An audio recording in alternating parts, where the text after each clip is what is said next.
Yes guys, twagarutse bisanzwe amazina yanjye nitwa Mitari, ngarutse kubera ko dushobora gukora ibinyobwa bitandukanye ariko twifashishije ya mashini yacu tuzi nka espresso machine. So ubushize naberetse uburyo dukora cafe latte cyangwa se ikawa irimo n'amata. Kuri ejo naho tugiye gukora hot chocolate. Hot chocolate ni ikinyobwa kiba kitarimo ikawa ariko gikenera imashini ikora ikawa. Kuri icyo dukeneye imashini ni ukugira ngo tubashe gustiminga tubone twaturabye cyangwa se twa design mwabonye ubushize twashyize kuri coffee. So kuri iyi shuri ntabwo tuza gukemura ino porta filter, oya turaza kubibika ntabwo kwikoresha dufite, ahubwo turaza gukora iki, turaza kwifashisha dasi yacu ndetse na shokora yacu.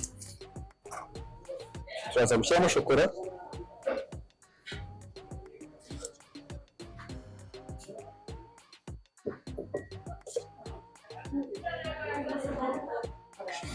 tumaze gushyiramo ya shokora yacu dushyiramo amata gusa ari makeya twashyuhije kugira ngo shokora yacu ibashe gukora byoroshye.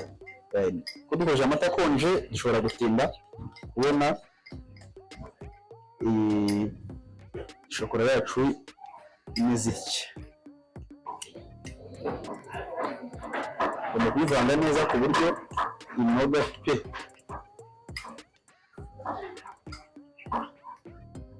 Ko aba ari powder, ugomba kuyivanga cyane kugira ngo powder ishiremo neza. Yes. Agatasi kacu twari tumanitseho ariko nta kibazo. Yes. Urabona ko shokora yacu imaze kuba nk'akaji cyangwa se nka espresso. Yes, imaze kuba nka espresso. Yes guys, twamaze kubona chocolate sauce yacu ari tugiye gukora hot chocolate. Urabona ko chocolate sauce yacu twayibonye n'uwo twakoresheje chocolate powder ariko urabona ko twamaze kuyihinduramo sauce. So tugiye gustiminga tubashe gukora twa tuntu mukunda muri benshi.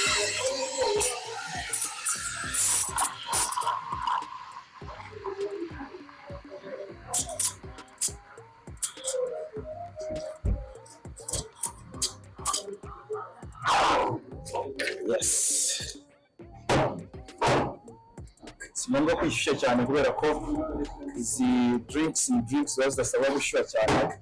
Reka wenda ari mu gihe bigusabye cyangwa se nawe ubyifuza ko kaza kuba gashyushye cyane. Ningi muri gukora kugira ngo mene bubbles cyangwa se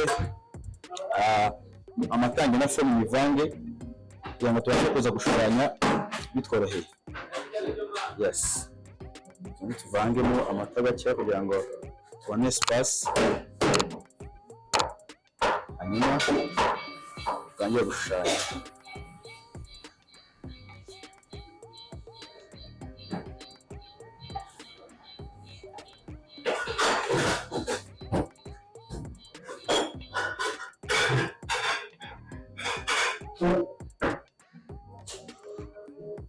Yes.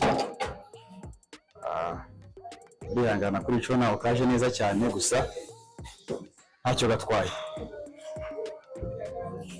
Hot chocolate yacu urabona ko yamaze gutungana ndetse n'akadeni kariho nuko atari keza cyane nk'akambere gusa nako ntacyo gatwaye. So mwayibonye rero kandi nizere ko mwinjoyinze ndetse hari icyo mwamenye.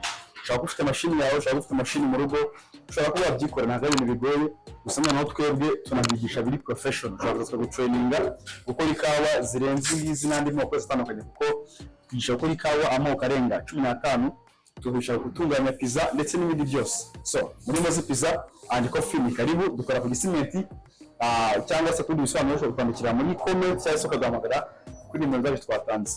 Thank you for watching. See you next time.